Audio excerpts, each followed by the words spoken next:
Osaka Castle, 1598. The annual tournament before the emperor.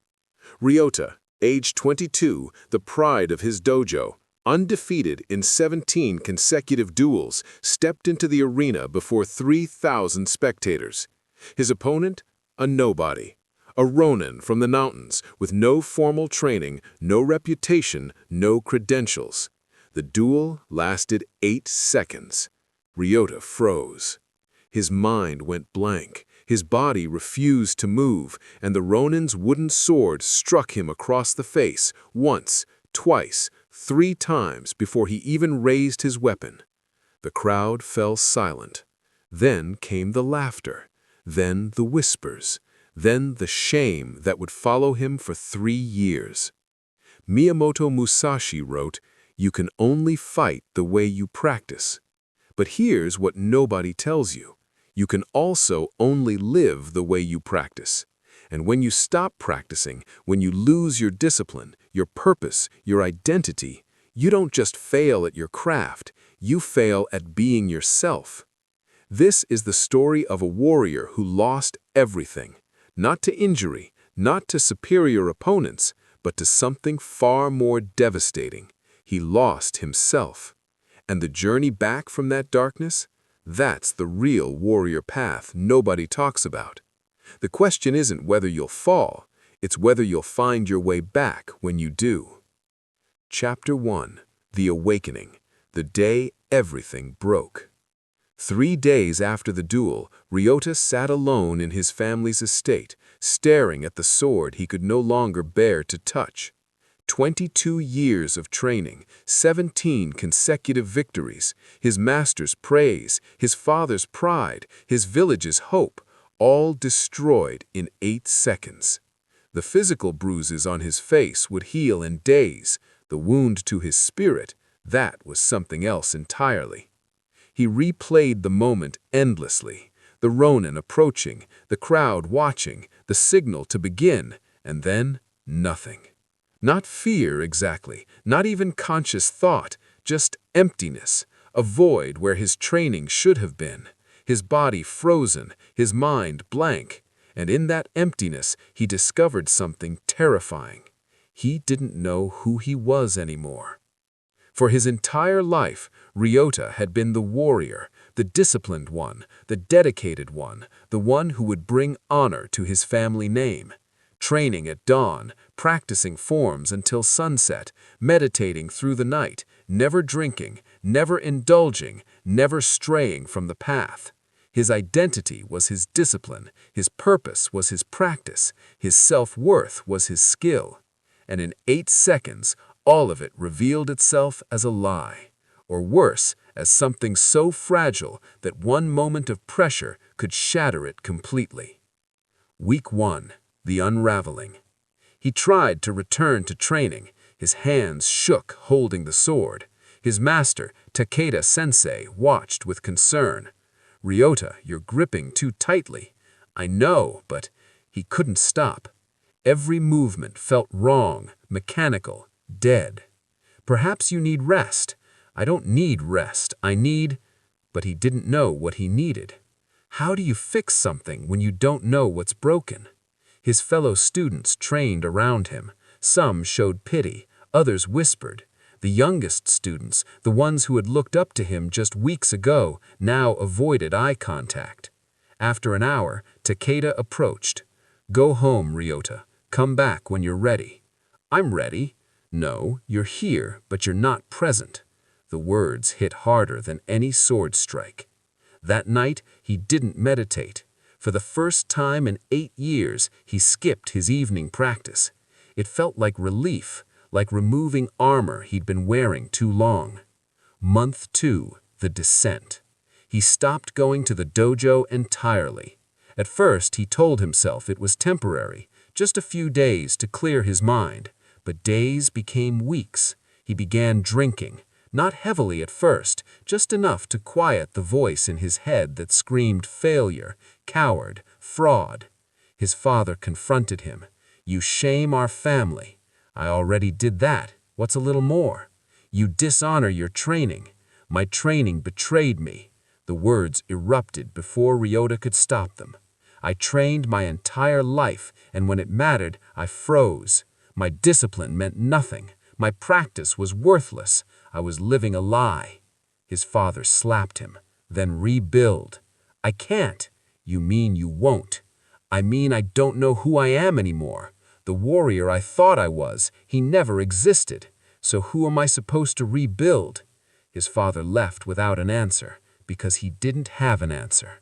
Month 4, the darkness. Ryota descended fully. He spent his days sleeping, his nights drinking, his family's money earned through generations of honorable service wasted on sake and gambling. The disciplined warrior who once woke before dawn now couldn't rise before noon. The one who ate simple meals now gorged on excess. The one who lived by Bushido now spat on every principle he'd once held sacred. And the worst part? He felt nothing. No guilt, no shame, just emptiness. One night, drunk and stumbling through Osaka's streets, he encountered a group of samurai from his old dojo. Ryota, one of them, Kenji, a former training partner, looked shocked. "Is that you?" Ryota was unshaven, unwashed, unrecognizable. "What happened to you?" "I found out who I really am," his words slurred. "Not the warrior everyone thought, just nothing." Kenji's expression shifted from shock to pity. That pity hurt worse than any insult could have. "Come back to the dojo. Master Takeda can help you." "Can't fix me. Nobody can, because there's nothing left to fix." He stumbled away into the darkness, leaving Kenji watching in silence. Month 6, rock bottom. A monk found him collapsed in an alley, barely conscious, having not eaten for 3 days. The monk, old, eyes sharp despite his age, looked down at Ryota without judgment. "You're dying. Good. Not of hunger, of absence. You've removed yourself from existence while still breathing. You don't understand. I understand perfectly. You lost a duel, and because you couldn't face that loss, you decided to lose everything else." The words should have angered Ryota. Instead, they pierced through his numbness like a blade through silk. "Who are you?" "Someone who walked the same path you're walking, except I reached the end." "And what's at the end? Death or rebirth? Your choice, but you must choose soon. The path you're on only goes one direction." The monk stood. "If you want to find the other path, the one that leads back, come to Koyasan Temple, 3rd bell after dawn." "Why would I come?" "Because despite everything, some part of you still wants to live. Not just breathe, live. That part will bring you." The monk left. Ryota lay in the alley 3 more hours, staring at the sky, feeling nothing. Then slowly something stirred. Not hope, not determination, just curiosity. What if there is a way back? Chapter 2. The Principle. Saisei Ruten. Rebirth through Death. Koyasan Temple. 3 days later, Ryota arrived unwashed, hungover, half convinced this was pointless. The monk, who introduced himself simply as Bodhidharma, gestured to a mat. "Sit." For an hour, they sat in silence. Ryota's mind screamed, his body itched, every moment felt unbearable. Finally, "Why am I here?" "Because you've lost yourself, and you think that's the problem." "It is the problem." "No." Bodhidharma's voice was firm. "The problem is you think there was ever a self to lose." Ryota didn't understand. Tell me, who were you before the duel? A warrior, disciplined, skilled, honorable. And those things, were they you, or were they what you did? What's the difference? Everything. Bodhidharma stood, walked to a small altar. This is the principle of Saisei, Saisei, rebirth. But to be reborn, you must first truly die. I've been dying for 6 months. No, you've been clinging to the corpse of who you used to be. That's not death. That's refusal to accept death. He lit incense. The smoke curled upward, shapeless, free. The warrior you thought you were, the one built on 17 victories, on your family's expectations, on others' respect, that warrior never really existed. He was a construct, an identity built on external things.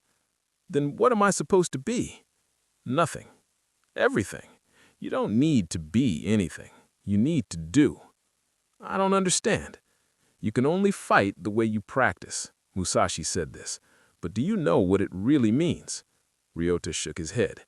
It means identity doesn't exist in some fixed state. It exists in action. You are not a warrior who sometimes trains. You are your training. You are your practice. Every moment, every choice. But I already tried that and it failed. No, you built an identity on outcomes, on winning, on others' opinions, on maintaining an image. That's not practice, that's performance. And performance crumbles under pressure. Bodhidharma's voice took on a quality that made Ryota feel he was speaking beyond just this moment. Throughout history, warriors have faced this truth, that the self you think you are is illusion, that building identity on external success creates inevitable destruction. And in times you cannot imagine, others will face your same crisis. Young men who built everything on achievement, on others' approval, on maintaining an image, then lost it all in one moment of failure. At Presence and Purpose, we teach this forgotten wisdom, not how to never fail, how to rebuild after failure destroys you. Because the warrior path isn't about never losing yourself, it's about finding the way back when you do. If you recognize yourself here, if you've lost everything and don't know how to return, this teaching awaits. Not motivation to try harder, understanding of why you fell and how to rise differently. Join us on this path, because Ryota's story isn't unique, it's universal, and the way back, though lonely, is walked by all who truly seek mastery.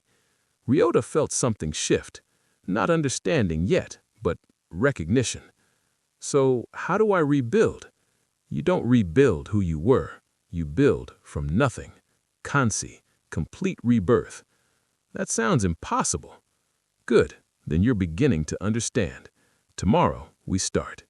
Chapter 3, The Test, starting from 0. Day 1. Today, you will practice your first sword form. I've practiced forms 10,000 times. No, today you practice for the first time. Everything before, forget it. It's dead. You're starting as if you've never held a sword. This felt insulting, degrading, but Ryota had nothing left to lose. Bodhidharma handed Ryota a wooden practice sword. The moment Ryota's hand wrapped around it, his hand trembled. Memories flooded back, the tournament, the freeze, the humiliation. He dropped the sword. Good, Bodhidharma said. What? You're feeling. That's progress. For 6 months you felt nothing. Now you feel fear. That's better than emptiness. I can't do this. Correct. The old Ryota can't. He's dead. But the Ryota being born right now, he has no past failures. He hasn't frozen in combat. He hasn't been humiliated. He's picking up a sword for the first time. That's not true. Make it true. That's what practice is. Not maintaining who you were, becoming who you choose to be in each moment. Ryota picked up the sword again, hand still trembling. First form, overhead strike, but not from memory, from presence. Feel the weight, feel your breath. Move when movement comes naturally. Ryota raised the sword. His muscle memory tried to activate the perfect form he'd practiced thousands of times. Stop. You're performing, trying to do it right. There is no right. There's only now. Move. This was harder than any training Ryota had ever done. Every impulse screamed to execute the perfect form, but Bodhidharma kept stopping him. Again. But this time, no thought, just breath and movement. 50 repetitions, each one worse than the last by technical standards, each one more present. By the end, Ryota was exhausted, not physically, mentally, emotionally. How was that? Terrible. My form was awful, my technique was alive. For the first time in years, you weren't performing, you were present. That's the foundation. Everything else builds from there. Week 2, the resistance. Every day, the same practice. Basic forms, no advancement, no progression, just presence. Ryota's ego screamed, "I'm better than this. I don't need beginner's practice." That voice, Bodhidharma observed, is the old identity trying to resurrect itself. Let it scream. Don't listen. Don't argue. Just return to breath, return to movement. The old patterns fought hard. Pride, shame, comparison to who he used to be. But slowly, through sheer repetition, something else emerged. Not the disciplined warrior performing perfectly, just Ryota, present, imperfect, real. Week 4, the shift. During morning practice, something changed. Ryota raised the sword and for the first time since the tournament felt no tremor, no fear, no performance anxiety, just movement. His form wasn't perfect, but it was his, authentic, present. Bodhidharma noticed, said nothing, simply nodded. That evening, you're ready for the next stage. What's the next stage? Learning who you actually are, not who you were, not who you want to be, who you are when you're not trying to be anything. Chapter 4, Warrior Psychology, the science of losing yourself and finding yourself. Month 2, Understanding the pattern. Bodhidharma gathered Ryota and several other students, all men who had similarly lost themselves. Today, I explain why you fell and why you can rise. The psychology of identity collapse. Ryota built his identity on outcomes, victories, others' approval, external validation. This is what modern understanding will call conditional self-worth. When self-worth depends on conditions outside your control, victories, respect, success, you become a slave to those conditions, and when they disappear, you collapse. Musashi understood this. You can only fight the way you practice, not the way you wish, not the way you imagine, the way you actually move through life daily. Ryota practiced being the winner. He practiced maintaining an image, so when circumstances required adapting, when pressure revealed the gap between image and reality, he had no practice in that. He froze. The neuroscience of breakdown. Modern science will discover what warriors always knew. Your brain creates neural pathways based on repeated actions. Every thought, every behavior, every response practiced enough times becomes automatic. Ryota practiced 17 victories, so his brain wired for winning. When losing occurred, his brain had no pathways for that experience. System crashed, identity shattered. But here's what else they'll discover. Neuroplasticity. Your brain can rewire. Always, at any age, through any trauma. The Ryota who existed before the tournament, those neural pathways are weakening daily through disuse. The new Ryota forming through present practice, new pathways strengthen daily. You're not rebuilding the old self. Physically impossible. You're building entirely new patterns.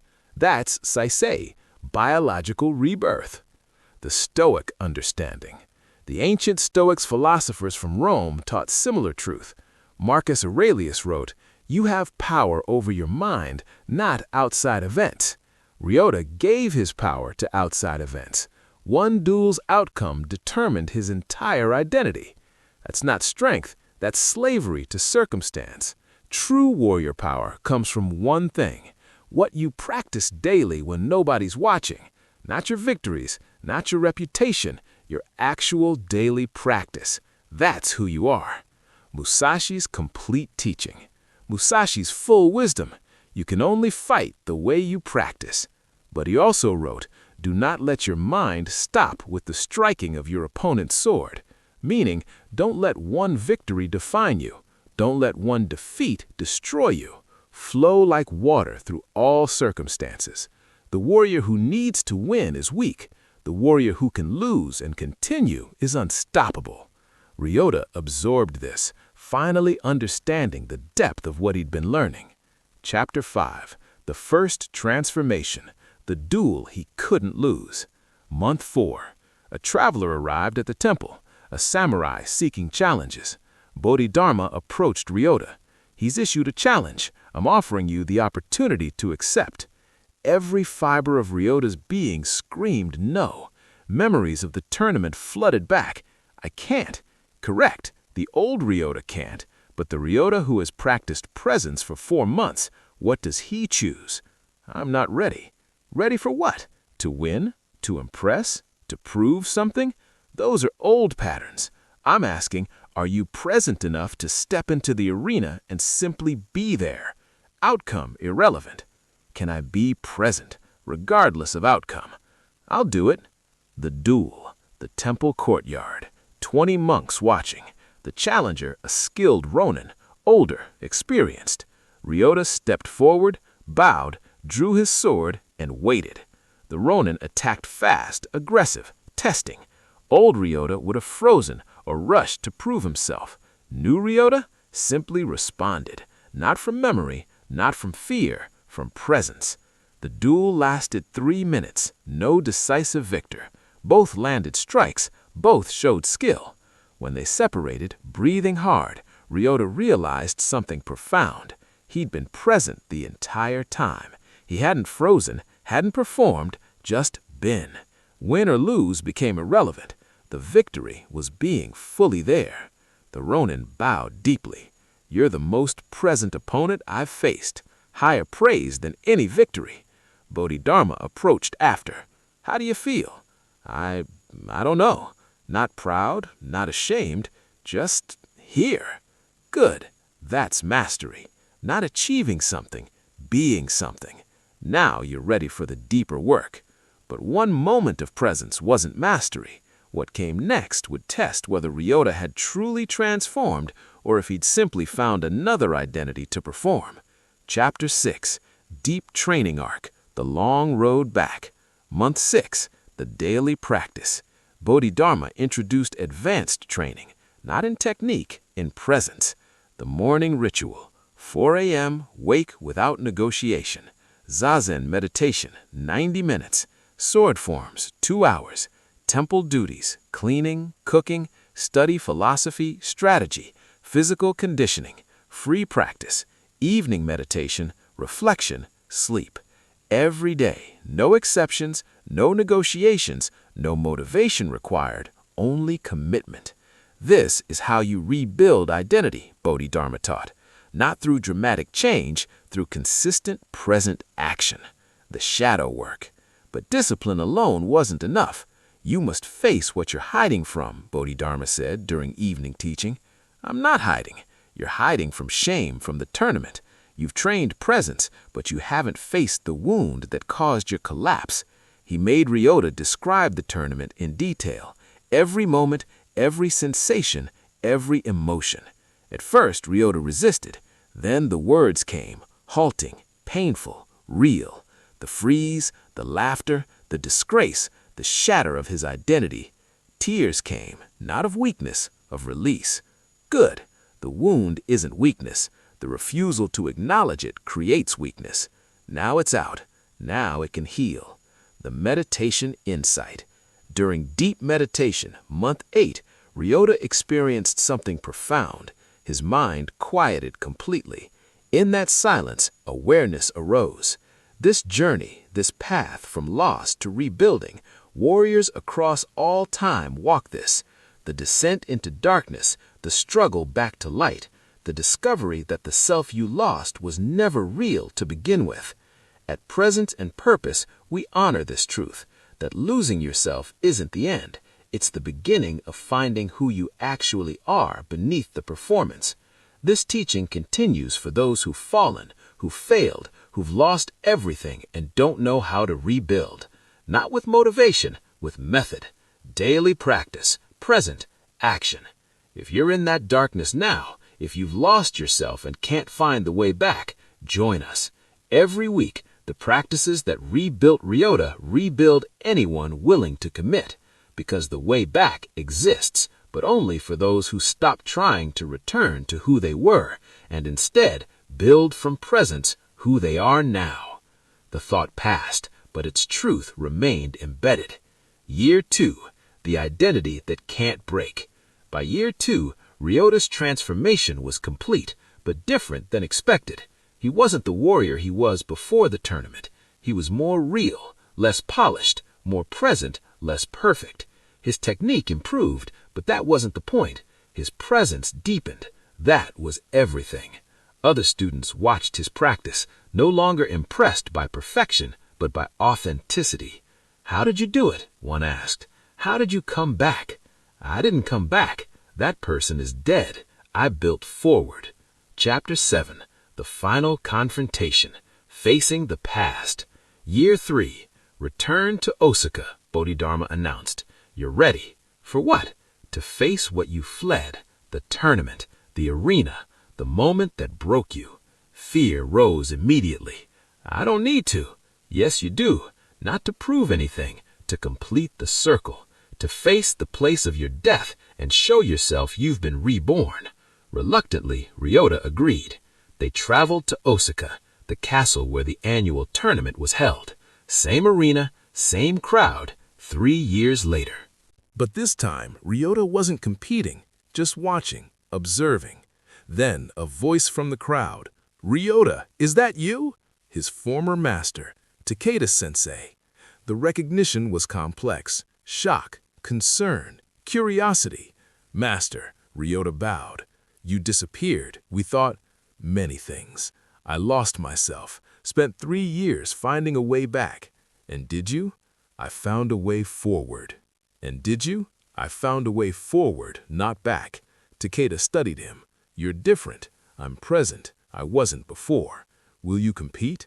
Every instinct screamed no. The old fear rose. What if I freeze again? What if I humiliate myself? But then, outcome is irrelevant. Presence is everything. Yes. The final duel. Ryota's opponent, ironically, the same Ronin who had defeated him 3 years ago. The crowd murmured, "The rematch." They bowed, drew swords, began, and Ryota was there, completely, not performing, not proving, just present. The Ronin attacked. Ryota flowed. No freeze, no fear, just response. The duel was beautiful, not because of technical perfection, because of complete presence from both fighters. When they finished, mutual respect, no clear victor, the crowd erupted. But Ryota barely heard them, because the victory wasn't the duel, it was being fully present in the moment that once destroyed him.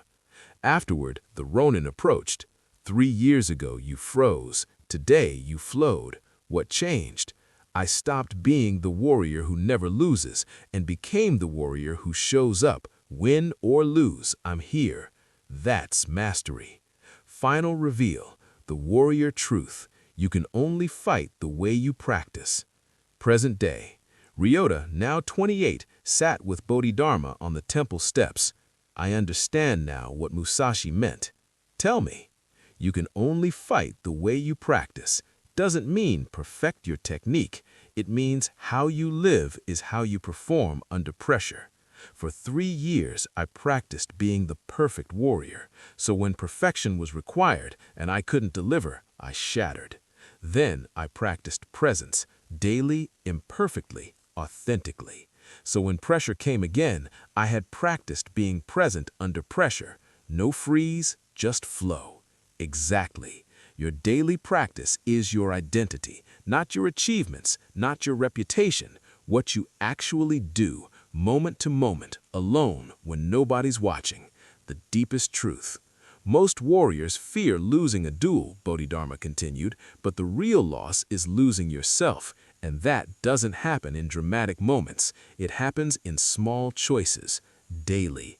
When you skip practice, when you perform instead of being present, when you attach your worth to outcomes, each small choice weakens the foundation.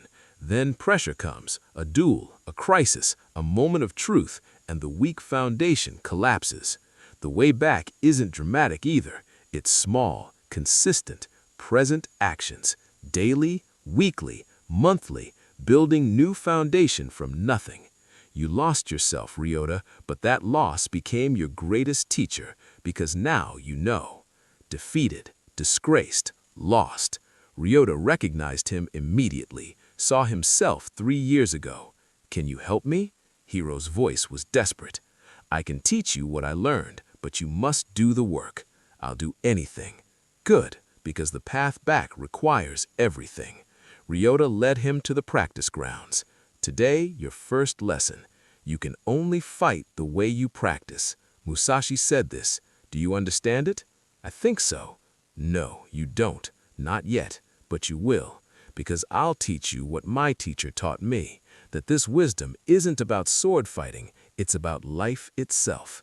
Everything you do, daily, every choice, every action, every moment, that's your practice. And when pressure comes, you'll respond exactly how you've practiced. So if you practice being present, you'll be present under pressure. If you practice performing, you'll shatter when the performance fails." He handed Hiro a practice sword. This teaching continues here at Presence and Purpose for those who've lost themselves and seek the way back, not to who they were, to who they can become through daily, present practice. Every week we rebuild, not with motivation, with method, not with perfection, with presence, not trying to impress, just showing up. If you're ready, if you recognize yourself in this story, walk with us. Subscribe to this path, because the journey from lost to found is the warrior path everyone eventually walks. The question isn't if you'll lose yourself, it's whether you'll commit to finding the way back. Hiro bowed deeply. "Where do I start?" "First, sword form, but not from memory, from presence, and we'll practice every day until presence becomes who you are, not what you do." He demonstrated. Hiro followed, imperfectly, authentically, present. And the circle continued. Student became teacher, lost became found, death became rebirth. You can only fight the way you practice, so practice being present, practice being real, practice showing up. That's the way back.